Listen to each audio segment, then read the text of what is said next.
Meus irmãos, fim de ano chegando, eu queria trazer uma reflexão para vocês a respeito das feridas emocionais que todos nós carregamos de certa maneira, alguns de forma mais profunda, traumática, outros menos superficiais, mas todos nós carregamos e muitas vezes brigamos com pessoas que amamos. E eu queria dizer que às vezes o antídoto para esse veneno, vamos dizer entre aspas, que nos foi colocado através das feridas emocionais, é continuar convivendo com essas pessoas de uma forma que você vai se expondo àquele mal que te fizeram e vai aprendendo a lidar. A gente não deve desistir das pessoas que amamos. Nós devemos buscar esse convívio, esse perdão 70 vezes 7 vezes, como Jesus diz no Evangelho.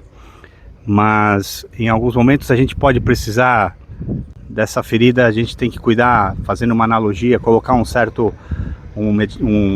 band-aid, alguma coisa para diminuir, enquanto não cicatriza, né? Porque a verdade é que existem feridas que nunca vão cicatrizar, existem cicatrizes que deixam marcas, e essas feridas que não cicatrizam, e as cicatrizes que deixam marcas, porque no fundo marcou, então não sai da pessoa, não sai da alma, não sai da mente da pessoa, do coração, enfim.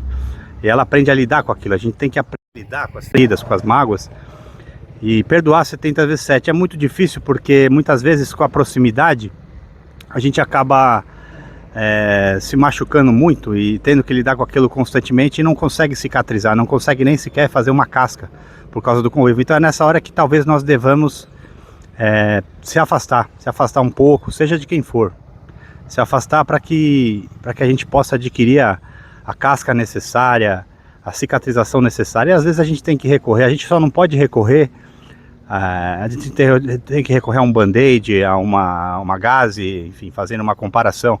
A gente só não pode recorrer às fugas, a se alienar, a fugir através do álcool, das drogas, dessa dor, desse mal que nos fizeram, às vezes inconscientemente, né? Entender, se conscientizar do que acontece, do que é a criança interior, do que são as feridas emocionais. E a gente às vezes tem que se afastar, porque senão não cicatriza, senão não vai diminuir. E às vezes a gente reage a essa situação, a essa ferida, a essa constante agressão, vamos dizer assim, com raiva, e aí você magoa as pessoas que ama, e aí vai entrando num ciclo vicioso. Então é nessa hora que você precisa se afastar, dar o devido tempo do seu coração se regenerar, da sua família se regenerar, dos seus amigos, enfim, quem for, sua esposa, seu companheiro, e seguir em frente. Então o perdão, ele é como se fosse um antídoto, em que, assim como muitos medos, fobias que a gente tem, as pessoas têm, você cura através da exposição constante àquele medo, você vai superando aquele medo. Também você sendo constantemente convivendo, não deixando de conviver com as pessoas que você ama, mas você convivendo, você vai, de certa forma, adquirindo esse antídoto através do perdão. Mas em alguns momentos é necessária a separação, porque às vezes a ferida fica muito exposta, muito aberta, dói, machuca. A gente, através da raiva, através da mágoa, pode machucar mais ainda. Então nós temos que ter essa sabedoria de saber quando é o momento de se afastar e de usar as ferramentas, vamos dizer entre aspas, os remédios, os medicamentos certos, e nunca se entupir, de não colocar uma dose maior do que você precisa para curar aquela ferida, para suturar, enfim. Sempre usar de sabedoria, a sabedoria que cura. Não é remédio que cura, não é medicamento, não é droga, muito menos.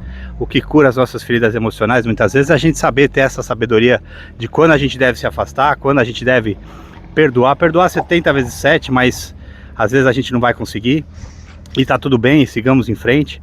E quando a gente deve se afastar um pouco, quando a gente deve realmente manter o convívio. É isso, essa reflexão que eu queria ter com vocês esse final de ano. Um grande ano a todos vocês, que Deus abençoe o caminho de todos.